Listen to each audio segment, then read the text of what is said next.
Pues, ¿a qué se refiere esta famosísima séptima enmienda? Vamos a ver qué es lo que vamos a ver en esta plática, no le vamos a llamar curso. Vamos a ver primero a qué obedece el cambio a la LIGIE, es decir, a la Ley del Impuesto General de Importación y Exportación, conocido este cambio como séptima enmienda. Vamos a ver cuál es la estructura de la LIGIE, qué es y cuál es su estructura. Vamos a ver también en qué consisten los cambios. Vamos a ver, abordar la creación de los NICOs, de los nuevos NICOs, porque los NICOs recordarán que se instituyeron en 2020, precisamente a la entrada de la sexta enmienda, de la enmienda anterior, y ejemplos en cambios de fracciones. Solamente vamos a ver algunos. Para los que gusten, les puedo dejar copia de una circular que emitió la Karen, donde se puso a analizar todas las fracciones arancelarias que tuvieron cambios significativos. No son tantas. Hay que ver, de acuerdo al giro que ustedes tienen, si les impactan o no. Vamos a ver el impacto que tiene este cambio de la séptima enmienda para las exportaciones y el impacto para las importaciones. Básicamente eso es lo que vamos a ver muy brevemente.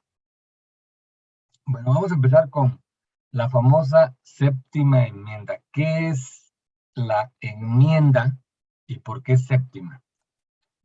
Bueno, todo esto está relacionado con la Ley del Impuesto General de Importación, cuya base y sustento está en el Sistema Armonizado de Codificación de Mercancías, llamado generalmente Sistema Armonizado simplemente, que inventó la OMA, la Organización Mundial de Aduanas, en el año de 1988, ahí fue cuando lo implementó. ¿Y qué busca esto? Pues unificar un sistema de codificación de mercancías que nos permita que todo el mundo nos entendamos de qué mercancía estamos hablando con un simple código. ¿Por qué códigos y no palabras?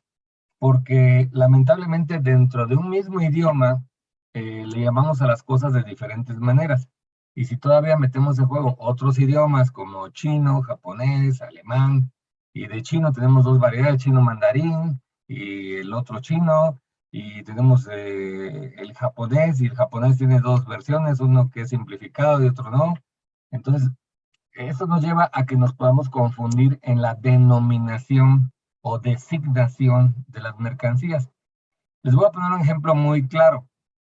Si yo digo que voy a importar sacos de algodón, podemos pensar que voy a importar algodón embalado en sacos, o que voy a importar en sí el saco o bolsa hecha de algodón, o peor aún, que voy a importar lo que en España se le da una chaqueta, que es esto que traigo puesto ahora, de materia de algodón, ¿no?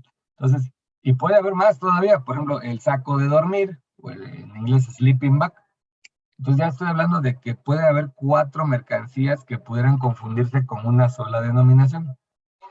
Sin embargo, esto al tener una codificación, pues se simplifica muchísimo, porque si yo veo una codificación que dice, por ejemplo, 6201, yo ya sé que es una prenda de vestir confeccionada y que está hecha para cubrir el cuerpo, la parte superior del cuerpo, con, como una prenda de vestir, ¿no? Entonces, al decirme 6201, ese código ya me está dando una idea mucho más clara de la mercancía que yo estoy manejando. Estoy descartando automáticamente sacos de dormir, sacos para transportación, etcétera. Eso es en base sencilla, lo que es la codificación de mercancía y lo que intentó la OMA al crear esta base internacional que se le llamó Sistema Armonizado. Bueno, de ahí la Ley del Impuesto General de Importación toma eso y crea la LIGI basada completamente en ese sistema de clasificación. Sin embargo, este sistema de clasificación va teniendo actualizaciones. Esas actualizaciones se dan actualmente cada 5 años en la OMA, pero en México tardamos en implementarlas. Debido a eso, la última actualización la tuvimos en el 2017 para el resto del mundo, pero en México, pues no la implementamos, ¿no? No la implementamos y la vino a implementar el presidente ya en el 2020, es decir, ya habían pasado 3 años, se le pasaron 3 años. Cuando se publicó esa modificación de 2020 que dimos aquí en este espacio de Amigos de los Miércoles, resulta que ya estaba publicado las bases para la enmienda de 2022, esta que estamos presentando ahora. Entonces ya tenían el tiempo súper justo y lo lanzaron en el 2020 y hoy estamos en la implementación del 2022. A nivel internacional entró en vigor a partir del 1 de enero y nosotros pues estamos entrando a mitad de año, pero ya con esta enmienda o actualización ya quedamos a la par del mundo. Bueno, entonces, después de esta breve explicación, bueno, pueden surgir algunas dudas, por ejemplo, ¿por qué México creó esta ley? ¿Por qué se parece a otras tarifas de otros países, pero no es idéntica? ¿Cuál es el origen de esa nomenclatura? Ahorita ya brevemente se los platiqué, es la OMA, el Sistema Organizado. Y una pregunta muy común, si la TGE es lo mismo que la LIGIE, es decir, si la tarifa del Impuesto General de Importación es lo mismo que la ley del Impuesto General de Importación. Bien, vamos con el primer punto, origen. Platicado, ya se los mencioné, el sistema urbanizado lo hizo la OMA a fin de crear una nomenclatura general para todos los países y que pueda haber una correcta identificación de las mercancías. ¿Con qué objetivo? Bueno, pues el intercambio, facilitar el intercambio comercial y de información estadística principalmente. Armonizando la descripción, la clasificación y la codificación de mercancías en comercio internacional. Es usado para múltiples propósitos como fijar aranceles aduaneros y la estadística de comercio exterior, monitoreo de mercancías controladas y reglas de origen, control de precios, control de cuotas, investigación y análisis de comercio. Para todo eso nos sirve este famoso sistema armonizado. Y es usado tanto en gobiernos como organizaciones internacionales y en el sector privado. Esto es lo que le llamamos nosotros la clasificación arancelaria, que es la base de nuestro comercio internacional. Bien, un poquito de historia, muy breve. Es una línea de tiempo en donde ahí están las enmiendas para que sepan por qué vamos en la séptima enmienda. El inicio pues fue en el 1988, la primera enmienda fue en el 92, la segunda en el 96, la tercera en el 2002, cuarta enmienda 2007, quinta enmienda 2012, sexta enmienda 2017, pero ahí es donde le comento que nosotros tardamos en implementarla. México tardó en el 2000, hasta el 2020 la instauró, ¿no? Que esto pues fue una cosa que a Secretaría de Economía se le fue pasando y que Secretaría de Economía depende directamente, reporta directamente al Poder Ejecutivo. Entonces el Poder Ejecutivo es el que no aplicó las medidas necesarias para entrar en tiempo. Ahora corrigen y la séptima enmienda, que les dije entró en vigor en el resto del mundo a partir del 1 de enero, pues la estamos implementando a medio año, que para efectos normales es lo que andamos tardando, ¿no? Entonces ya con esta séptima enmienda vamos a estar, ojo, vamos a estar ya igual que todo el mundo. ¿Y por qué digo vamos a estar? Porque si bien es cierto que el diario oficial se publicó el 7 de junio, poniendo la nueva ley, hay que hacer muchas adecuaciones que vamos a tocar más adelante para que podamos implementarlas. Entonces, vamos a estar ya estamos en el camino, pero todavía no estamos. ¿A qué nos lleva eso? A una de las preguntas que se hacía el pensador de la hoja 1. ¿por qué no es igual? ¿Por qué no es igual las fracciones que nos mandan nuestros proveedores de las fracciones que utilizamos aquí en México? Si en teoría los 6 primeros dígitos son de nivel internacional y los otros 2 o 4, dependiendo cada país, ya cada país hace su propia codificación más específica, pero a nivel 6 dígitos tienen que coincidir. ¿Por qué no coincide? Pues porque en otros países están probablemente ya en este momento utilizando la séptima enmienda y nosotros todavía estamos en la sexta. Y peor aún, en 2019 nosotros estábamos todavía utilizando la quinta enmienda, ¿no? Cuando el resto de los países ya tenían 2 años o 2 años utilizando la correcta. Bien, una vez explicado esto, estamos ahorita en la séptima enmienda y es el resultado de la séptima enmienda. Vamos a ver qué es la LIGI y cuál es su estructura de manera muy simple. Estas láminas son públicas, están en la página de SNICE, de la Secretaría de Economía. Ustedes nada más pueden buscar en cualquier buscador de internet la palabra o la frase séptima enmienda y los lleva a esta página de SNICE, donde están estas láminas de las cuales nos vamos a apoyar el día de hoy. Bien, entonces, ¿qué es la LIGI? Pues es un instrumento jurídico que define la política industrial y comercial de México, establecidas en el artículo 1 de la tarifa de los impuestos generales de importación y exportación, y en el artículo 2, las reglas generales y complementarias para interpretar la tarifa. Entonces, esto nos da contestación a la segunda preguntita que se hacía el pensador de la lámina 1. ¿Es lo mismo la tarifa que la ley? No, no es lo mismo, pero está íntimamente relacionado. Se los explico de manera simple. La ley del impuesto general de importación es la ley más pequeña de México y puede ser que hasta del mundo. Tiene 2 artículos únicamente. 2 artículos. Sin embargo, es la ley más difícil de poder utilizar. ¿Por qué? Porque en el artículo 1 de esa ley nos da la tarifa. Es decir, nos pone las fracciones arancelarias y la tarifa o arancel que pagan tanto de importación como de exportación. Pero para poder interpretarla, yo tengo que hacer uso de las reglas que se enlistan en el artículo 2, reglas generales y reglas complementarias. El dominar estas reglas complementarias para el uso de la tarifa es lo que en México le llamamos clasificación arancelaria. ¿Y quién lo puede hacer? Solamente unas personas llamadas clasificadores. En México así les decimos clasificadores. Anteriormente se les conocía como cotizadores, pero básicamente es lo mismo.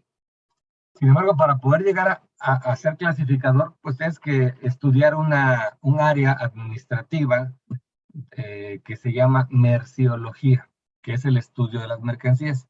Y es exageradamente amplio, por eso digo que es la ley más corta y a la vez más difícil de aplicar, porque tenemos que conocer, pues, de telas, de textiles, de maquinaria, de químicos inclusive, de diferentes tipos de plásticos, de madera, tenemos que conocer, cuando menos de forma muy básica, biología, para poder clasificar algunas cosas como derivados de células, derivados de la industria química orientados a la salud, como reactivos. Tenemos que saber de colorantes, de tecnología, de frecuencias, de electricidad, inclusive de especies de animal, especies vegetales y muchas cosas que es bastante complejo, ¿no? Por eso es que hay pocos clasificadores. Es una materia muy extensa y que lleva muchos años el poder hacerse profesional en esa área. Bien, pues esa es la ley, es así de pequeñita y a la vez de grande. Esa es la ley del impuesto general de importación. Y la tarifa únicamente es el artículo 1, en donde nos dice cuánto paga a la importación y a la exportación. Ya sabemos que a la exportación generalmente no paga, pero por supuesto que está la tarifa para algunas cosas que quiera regular el gobierno, a la exportación, ahí es donde le pone su arancel. ¿Para qué nos sirve? Pues para clasificar mercancías y establecer regulaciones y restricciones no arancelarias. Y ahorita estamos en la 7ª enmienda, publicada el 7 de junio de este año, basado en el sistema armonizado que ya les había explicado. Bien, continuamos con qué es la LIGIE. Bueno, la LIGIE, además de ser la tarifa, contiene también algo que se llama notas nacionales. Esas notas nacionales están incluidas dentro del texto de la tarifa. ¿Y qué son esas notas nacionales? Pues son instrumentos de carácter enciclopédico que delimitan el contenido y alcance de la nomenclatura arancelaria de la TIGIE, siendo obligatoria para la interpretación de la tarifa. Para los que tenemos más tiempo en este ramo, anteriormente había unas notas que se llamaban notas explicativas y que era, pues, como dice aquí, un carácter enciclopédico, era un libro bastante grueso que te daba mucha ilustración sobre qué comprendía cada tarifa. Lamentablemente, desde la versión 2007, fue la última publicación, ya no se va a usar y ahora nada más se usa pues como un apoyo, pero no tiene ningún carácter legal. Anteriormente sí, era un fundamento legal para la determinación de clasificación. Entonces, y estas notas nacionales son mucho más pequeñas y van insertadas en cada capítulo o sección. Y por ponerles un ejemplo, tenemos una mercancía nueva de reciente creación que se llaman bocinas inteligentes. Son esas famosos Alexa y Google y bueno, hasta tecnologías similares a lo que es el Siri, pero en una bocina. Estas bocinas inteligentes en principio pudieran clasificarse en dos partidas, 8517, que habla de máquinas y aparatos para la transmisión de voz y datos, y otra fracción que habla de los altavoces, que es la 8518. En principio pudiera clasificarse en cualquiera de las dos. Sin embargo, tenemos la nota 10 del capítulo 85, nota nacional 10, que nos dice expresamente las bocinas inteligentes se deberán clasificar en la 8517. Y con eso nos da claridad. Sin embargo, pues esa es muy específica, pero nos harían falta que fueran mucho más extensas. Pero es lo que tenemos al día de hoy. Bueno, ¿para qué sirven? Pues para facilitar y precisar la clasificación arancelaria dentro de la TIGIE. ¿Cuál es su fundamento jurídico? La regla tercera complementaria de la propia ley. ¿Y cuándo va a entrar en vigor? Bueno, ¿cuándo se van a publicar? 60 días naturales posteriores a la publicación que se expide la LIGIE. Es decir, a partir del 7 de junio, 60 días naturales después, entrarán estas notas o se publicarán. Bueno, pasamos al tercer punto. ¿En qué consiste la 7ª enmienda? Básicamente, este es el resumen de los cambios. A nivel subpartida, me voy a hacer un poquito para atrás para las personas que no estén empapadas en la clasificación. La clasificación del sistema armonizado divide todo el universo 97 capítulos. Toda la mercancía está dividida en 97 capítulos. Esos 97 capítulos, hay un capítulo 98 que México, vamos a decirlo, lo inventó y pone ahí todas sus cosas muy especiales como regla octava, como muestras y muestrarios, ahí pone todo eso. Operaciones especiales. Pero a nivel internacional es del capítulo 01 al capítulo 97. Ese capítulo tiene subdivisiones, a esas subdivisiones le llamamos partida. Esas partidas tienen una subdivisión que le llamamos subpartida. Y hasta ahí llega a nivel internacional. Y cada país puede ponerle los dígitos adicionales que más quiera, se lo puede subdividir tantas fracciones como ellos decidan, ¿no? México por muchos años decidió agregar dos más a la que le llamó fracción arancelaria. Pero en la séptima enmienda, México aprovechó y agregó dos más que le llamó NICO, número de identificación comercial. Pero pasa lo siguiente, tiene una particularidad. El NICO es estadístico, es decir, no regula regulaciones y restricciones arancelarias como sí lo hace la fracción. Entonces, la Secretaría de Economía publica esta ley del impuesto general de importación y en un instrumento aparte crea los NICOs que le corresponden a la fracción. Es como si fuera un hijo de la fracción, pero los publica en un documento aparte. Entonces después tiene que hacer otro documento donde los ligue. Así lo hizo en la sexta enmienda y lo volvió a repetir en esta séptima enmienda. Esperamos que en la octava enmienda ya lo hagan de una sola vez, pero por ahorita así está. Bueno, ¿a qué voy? Entonces que tenemos capítulo, partida, subpartida. Bueno, esa subpartida crearon 369, modificaron 126 existentes y eliminaron 146. Ahora, en cuanto a fracciones arancelares, que es un nivel más abajo, crearon 531, modificaron 803 y eliminaron 259 fracciones. ¿Por qué se eliminan?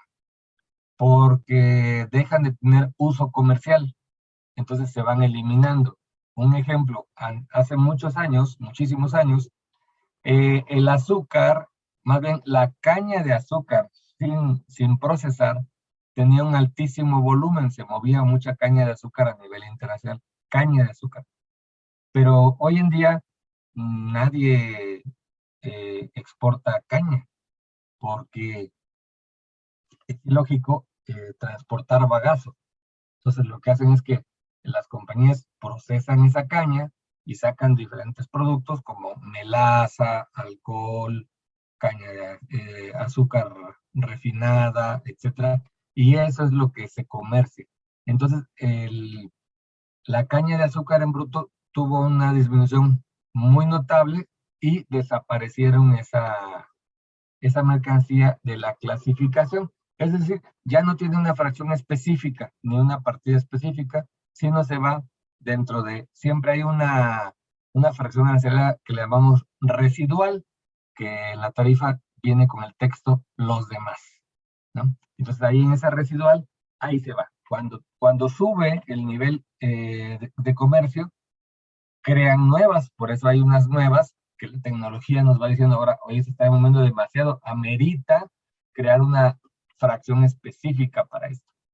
Y modificación, pues porque las cosas no son estáticas y mucho menos el comercio, ¿no? Entonces requiere de adecuaciones. Bueno, otras características de los cambios, la adaptación a los nuevos flujos de productos, a los rápidos avances tecnológicos, por ejemplo, desechos electrónicos y eléctricos, eso ha subido muchísimo. Drones multipropósitos, impresoras 3D, son tecnologías nuevas. Clasificación arancelaria específica para resolución de problemas ambientales, por ejemplo, nuevos productos de tabaco y nicotina, los famosos cigarros electrónicos. Kits de diagnóstico rápido de virus del Zika. Mercancías de uso dual. Químicos con potencial de calentamiento. Bueno, aquí pasamos a lo que son ya el cuarto tema. Recordemos que son 7 los temas que vamos a ver el día de hoy. Y vamos a hablar de los famosos NICO. Les decía, el NICO, número de información comercial, se creó en la sexta enmienda y se aprovechó en México y su objetivo era, bueno, se estableció un criterio y una metodología para la creación y modificación de estos NICOs. ¿Cuáles son los criterios para crear o modificar esos NICOs? Bueno, la nomenclatura del NICO debe estar alineada con la fracción arancelaria. Les decía, es como si fuera un hijito de la fracción arancelaria. ¿Ok? Por eso debe estar alineada. Debe de reflejar de manera precisa las mercancías que pretende identificar. Ser claramente diferenciable de otras de la misma fracción arancelaria. El NICO debe ser fácilmente identificable en la aduana. El NICO se atenderá a las reglas complementarias y a la LIGI y a las notas nacionales. El valor de comercio mínimo anual debe ser de $1 millón, excepto cuando existan razones de seguridad nacional o salud pública. Es lo que les comentaba. Si una mercancía empieza a moverse mucho, le crean un NICO para poderla rastrear. Si baja demasiado, eliminan ese NICO y lo mandan a la residual. Ahora, si no tiene mucho movimiento, pero es algo muy delicado que quieren controlar, por ejemplo, en México, los tabacos o cigarros electrónicos que están prohibidos, pues queremos y el gobierno quiere identificar y vigilar eso. Bien, el siguiente punto, que es la creación de los NICOs en esta séptima enmienda, pues su objetivo es proporcionar información para la toma de decisiones sin suponer una carga regulatoria. ¿Por qué? Porque las regulaciones siguen estando a nivel fracción. Facilitar la identificación de mercancías y permite generar información estadística de comercio exterior más precisa. La creación y modificación de los NICOs, los usuarios en general pueden solicitar su creación y modificación. Es decir, el usuario de algún ramo puede decir, oye, a mí, ¿por qué no me crean un NICO? Porque yo creo que debe ser identificable mi mercancía y debe haber un NICO. Entonces pueden solicitar tanto los particulares como el propio gobierno. Anotación de los NICOs. Sirven para la correcta clasificación de las mercancías y para brindar certeza jurídica. Recordamos que la clasificación está hasta nivel fracción, pero el agregarle a esto es para hacer más rastreable la estadística y la regulación. ¿Cuándo se van a publicar estos nuevos NICOs? 40 días naturales posteriores a la publicación del decreto de la LIGI. Recordemos nuevamente que se publicó el 7 de junio, por lo cual los 40 días naturales se cumplen el 17 de julio. A más tardar el 17 de julio tenemos que tener publicado en Diario Oficial los nuevos NICOs. Sin embargo, la ley todavía no entra en vigor. Vamos a ver más adelante las fechas de entrada en vigor. Fundamento jurídico, la regla 10 complementaria es donde específicamente dicen que se autoriza crear los NICOs. Y el acuerdo que establece la metodología para la creación de los NICOs. Estamos al quinto punto, ejemplos de cambios en las fracciones. Solamente les voy a poner 4, hay muchos cambios. El que guste, con los que ya pusieron su correo electrónico, les voy a mandar a ese correo que pusieron una circular de Karen donde es un estudio más a detalle de la mayor parte de los cambios que hubo a nivel fracción para los que son más estudiosos y quisieran saber todos los cambios que hubo en la ley. Es un PDF como de 11 hojas. Bien, para efectos prácticos, los principales cambios que hubo son los que ven aquí en pantalla. Por ejemplo, se expande la clasificación de las trufas y los hongos, se crea una partida específica para un tipo de yogurt, se modifican las descripciones, identificaciones y harinas y polvos de mariscos, se identifican también algunos insectos comestibles, se le da una partida ya más específica al tabaco, más bien a los sucedáneos del tabaco, que es como los cigarros electrónicos. Las aceites y grasas se les adiciona una nota en el capítulo 15. Otros cambios son la creación de la fracción arancelaria del césped sintético. Y aquí, estas imágenes, como les dije, se las bajé la página oficial. Aquí, al que pusieron a hacer esto, pues no se ve nada de clasificación y tenía que poner una ilustración. Entonces dice aquí, se crea la partida 5501 para identificar los filamentos de aramidas, cables de filamentos sintéticos, pero se refiere realmente a un artículo textil. Pero como alguien vio ahí cables, ¿verdad? Pues pensó en cables eléctricos y puso estos de cobre que no tienen nada que ver ahí la ilustración. Pero lo que se modificó es la partida 5501, que son textiles. También se crean las subpartidas 580210 por eliminación de las 580211 y 19 por el bajo comercio. Es lo que les decía. Bajó tanto esas partidas que se eliminan porque no es representativo. Y en las prendas de vestir se reestructuran las partidas 6201 y 65 para mantener la clasificación por el material, o sea, si es de algodón, poliéster, etc. Un último cambio aquí es que se especifican sobre los tejidos estratificados. Bien, otros cambios, las impresoras 3D se les da una fracción específica. Se crea una partida para los módulos de visualización de panel plano, que no es esta pantalla porque esta es una televisión, pero es las pantallas planas de visualización, es decir, los monitores, se les crea una partida específica. Se crea la partida 85-81 para el monitoreo y control, o sea, para las cámaras de monitoreo y control. Los desechos electrónicos, también ya vimos que es uno de los principales cambios que hay. Se crea la partida 8549. Se crean partidas para productos que ayudan a la generación de energía solar, que cada día tiene más auge, excepto en México, que no les gusta nuestro gobierno. Se crea la subpartida 85, 39, 51 y 52 para productos LED, que cada vez tienen más y más y más auge. Aquí les voy a hacer un paréntesis. El producto LED, realmente el LED tiene muchísimos años, tal vez desde los años 50 que existen. Sin embargo, no tenían una aplicación de iluminar.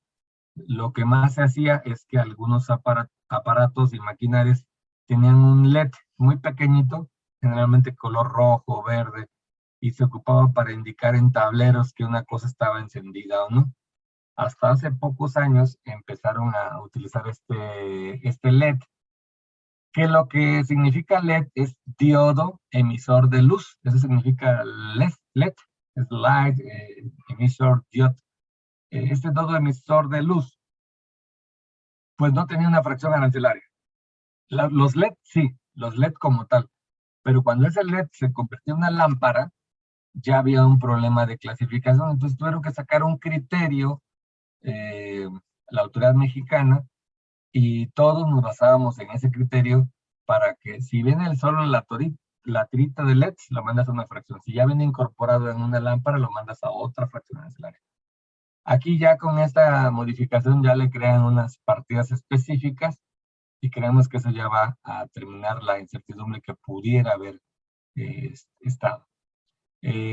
Crean una partida 85-17-13 para teléfonos inteligentes, que también eso había sido un dolor de cabeza en las versiones anteriores, porque las fracciones no correspondían con la mercancía actual. Hablaban de tecnologías viejas, 3G, 2G, y estaban revueltas ahí. Luego cuando tenías un 4G ya no sabías dónde ponerlo, y un 5G pues mucho menos, ¿no? Entonces ya aquí ya te ponen tecnologías de teléfonos inteligentes. Los vapeadores que había mencionado. Los drones, pasa algo parecido a los LED. Salieron los drones, los primeros drones que llegaron a México, pues eran drones de juguete. Eran drones que los ocupaba uno para el entretenimiento. Entonces había gente que los clasificaba como juguete, como un helicóptero de juguete o un avión de juguete. Era el mismo uso. Sin embargo, poco a poco, la tecnología fue avanzando y empezaron a mover carga hasta de 1 kilo con estos drones para llevarlo a lugares remotos, Luego también a alguien se le ocurrió adaptarle un tanque y con eso fumigaban terrenos y lo siguen haciendo, fumigaban terrenos de difícil acceso. Y a alguno más se les ocurrió meterle cámaras profesionales y de medición, y entonces lo ocupaban para levantamiento de terrenos de poca accesibilidad. Y entonces no había dónde poner esos drones, porque la otra fracción era de juguetes.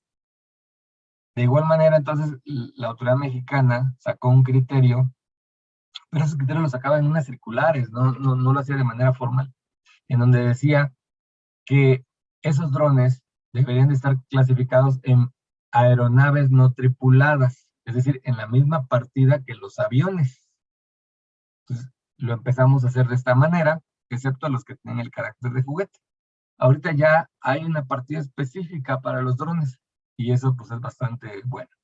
Otro cambio importantísimo es que los parabrisas y todos los artículos de vidrio se iban a las manufacturas de vidrio del capítulo 70.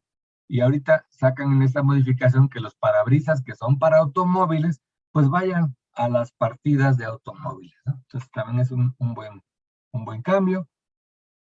Crean algunas partidas para vehículos híbridos y eléctricos, para tractores también, y para veleros, botes de motor. Vamos a la penúltima parte, que es de la impacto en las exportaciones. Se los voy a explicar de manera muy sencilla. Por efectos de esta regla que viene en pantalla, la 3138, las mercancías que cumplan estos tres requisitos, que se importen de manera definitiva, perdón, que se exporten de manera definitiva, ese es número 1. Clave de pedimento A1. Y ahí alguien puede decir, pues es lo mismo, ¿no? O sea, el A1 es un definitivo. Efectivamente, el A1 es un definitivo, pero no todos los definitivos son A1. Hay más definitivos. Les voy a poner un ejemplo. Cuando uno exporta algo hacia el extranjero de manera temporal, pues es una exportación temporal. Cuando esa mercancía regresa, ¿qué es? Temporal, ¿no? Porque no es por un tiempo corto, ya está retornando. Entonces está retornando de manera definitiva, pero regresa como un pedimento RT, retorno. Entonces ese RT es definitivo. Por lo tanto, ahí podemos ver que no todos los definitivos son A1, hay más definitivos. Por eso la autoridad precisa que debe ser definitiva y además A1. Y por último, que sean objeto de enajenación. ¿Y qué es una enajenación? Bueno, remítete al artículo 14 del Código Fiscal de la Federación, que ustedes lo pueden ver en la parte de arriba de aquí del texto. El material va a estar disponible también para los que mandaron su correo. Y si cumple esas tres condiciones, ¿qué pasa? Pues que esta ley me obliga a transmitir y asentar en el pedimento el CFDI, o sea, factura electrónica, y sus números de folios fiscales e incorporar el complemento de comercio exterior. ¿Qué quiere decir? Que este CFDI o factura electrónica mexicana va a tener un anexo dentro del mismo cuerpo identificado como complemento de comercio exterior. ¿Qué contiene? Ahorita vamos a ver brevemente un ejemplo. Y al hacer esto, no es necesario transmitir un COBE. ¿Por qué? Porque la información que contiene el complemento ya lleva los datos que el COBE necesita. Como una excepción a esto es los pedimentos consolidados. Bueno, ¿y eso qué tiene que ver con la séptima enmienda?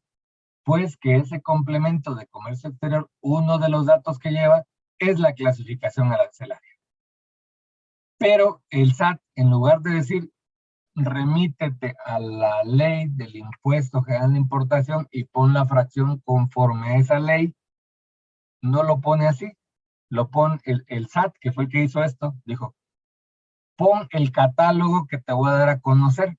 Y va a la ley y hace un corte y pega de las fracciones y las pone en un catálogo. Entonces, ¿qué pasa? Que ahora ese catálogo, cuando la ley cambie, pues va a estar desactualizado. Entonces, tienen que crear también ese catálogo que se ajuste a esta nueva séptima enmienda. Aquí está un poquito borroso, pero ese es un ejemplo de internet, no es de nosotros, es público, en donde aquí vemos, este es un CFDI, por eso se ve así, porque es un formato XML. Aquí vemos que está el complemento de comercio exterior y uno de los datos que pone es la fracción arancelaria, que es lo que decía. Ahora, ¿cuál es el impacto en exportación? Bueno, primero, como exportadores tenemos que identificar cada número de parte, SKU o item, como ustedes le llamen, es un número de parte, la fracción arancelaria de la fracción nueva del 2022 que entrará en vigor. Tenemos que tener ya la clave. ¿A qué voy? Si yo estoy exportando parabrisas, por ejemplo, hasta el día de hoy, yo lo clasifico en el capítulo 70. Con la entrada en la séptima enmienda, lo clasificaré, cuando entre la séptima enmienda, en el capítulo 87, donde van los vehículos. Entonces, ¿qué quiere decir? Que yo tengo que tener identificado todos los artículos que voy a exportar y estar pendiente del cambio que van a tener con la sexta enmienda. Luego, debo tener una base de datos alterna, en donde tenga las bases de datos vieja y la base de datos nueva, ya listo para cuando hagan el cambio. Y por último, pues tengo que hacer un cambio, un switcheo entre las dos bases de datos el día que entre en vigor, dejar de utilizar las del 70 y utilizar las del 87, en el ejemplo que le puse de los bits. ¿Sí? Ese es el impacto que va a tener en comercio exterior para exportaciones. Último punto, impacto en las importaciones. Bueno, número uno, el SAT da a conocer, bueno, el SAT no, Secretaría de Economía, da a conocer la tabla de correlación entre la TIGI 2020 y la TIGI 2022. ¿Para qué sirve? Pues para facilitarnos. Aquí encontraremos, por ejemplo, los parabrisas que están en el capítulo 70, va a decir que ahora se correlacionan con el capítulo 87, va a decir la nueva fracción. Este es un instrumento solamente de ayuda, esto no nos perjudica, al contrario, nos ayuda a esas tablas de correlación a, a ver cuál le corresponde en la nueva nomenclatura. Bueno, además de eso, otro impacto en las importaciones es que deben de armonizar los diversos instrumentos de comercio exterior. ¿Qué instrumentos? Pues, por ejemplo, IMEX, Frontera, el acuerdo de Frontera Sur, que es Chetumal, el de vehículos usados, el de PROSEC, programa de promoción sectorial, los cupos, los programas de industria automotriz, entre otros que vamos a ver más adelante.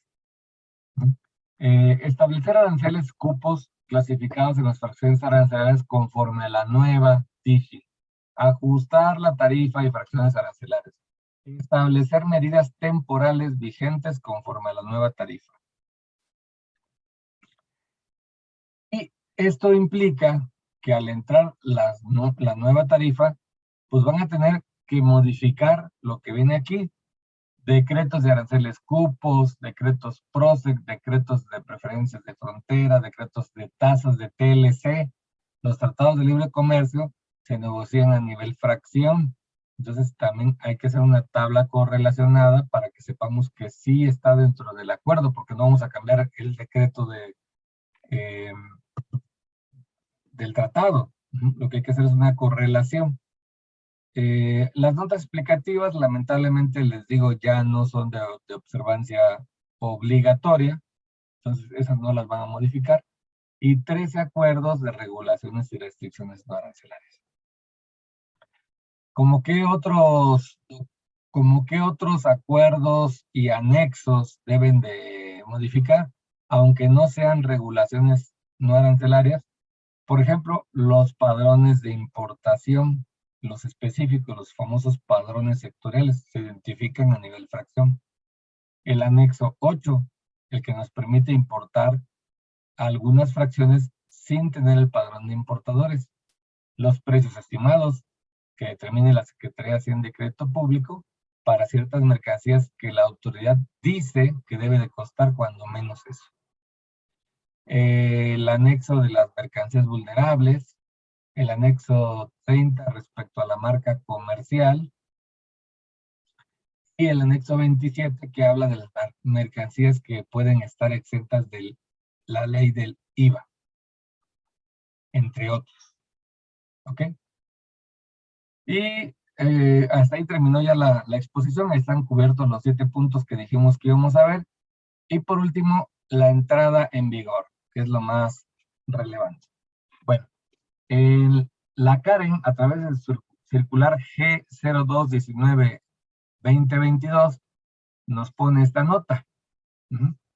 Dice, la entrada en vigor será a los 10 días hábiles posteriores a la publicación del SAT, en la que comunique que los sistemas utilizados en el comercio exterior se encuentran listos conforme a la ley que se emite.